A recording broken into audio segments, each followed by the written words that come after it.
With a video answering the question of how much RAM do you really need. First thing to consider is the use case that we're going to be addressing. Thinking in terms here of people that are going to be doing schoolwork or work on their desktop or laptop for that matter, and maybe they're going to be having a lot of tabs on the browser that are open for research purposes, or a lot of PDFs open, and you don't want to have to keep opening and closing them. So the idea is, how much RAM do I need to have, 20, 30, heck, 50 browsers or documents open at once. So let's take a look. Now, first of all, we're going to open a resource monitor. Let's Control-Alt-Delete, go to Task Manager and click on Performance. So currently using 3.3 gigabytes.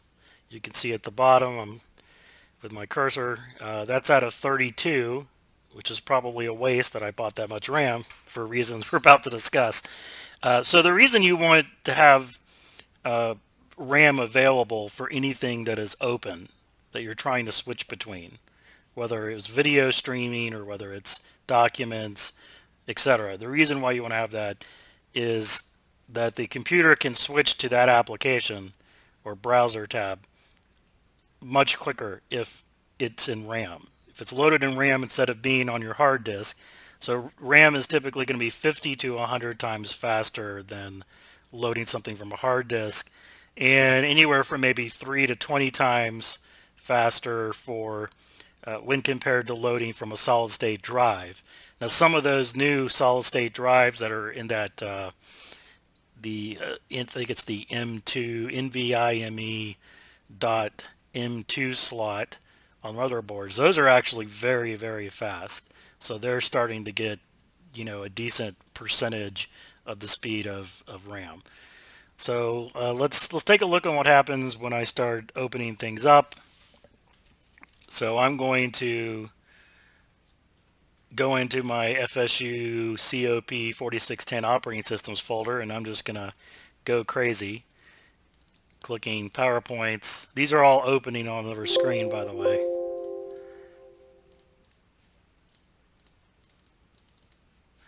And we're going to load maybe a couple of Microsoft Words, a couple of PDFs. That sort of messed me up right there.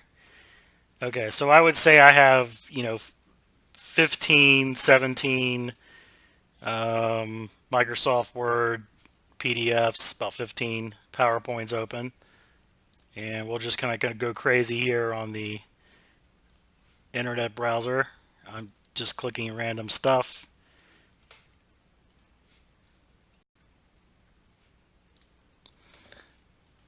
So there's roughly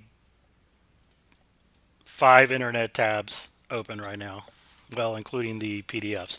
So let's take a look. So all of that activity only brought us to 5 gigabytes.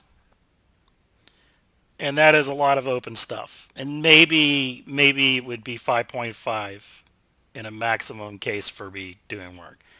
So the next question is, you might want to stream video from Netflix. Well, that's going to, depending on what video card you have, because that has memory as well, that's going to add 1 to maybe a maximum of 2 gigabytes, anywhere from about 0.5 gigabytes to 2, depending on your video card. So bottom line is, you can stream video. You can have a huge amount of files and PowerPoints and PDFs and browser tabs open, and you're probably not going to go above 8 gigabytes. That's about the maximum I see when doing this, is between 7 and 8. So that means 8 gigabytes is enough for that type of work. The only reason you really want to go above 8 gigabytes is if you're doing video editing, then you want to have a 16 gigabyte machine. For home use, that's plenty. And anyone that would need more than 16 would be doing professional work on like 4K and 8K video. And it also depends on the format of those video as well, but that's beyond the scope of this video. So bottom line, 8 gigabytes is plenty for typical work, and 16 for video gaming and heavy video editing. All right, well, this is MSK answering the question of how much RAM do you really need?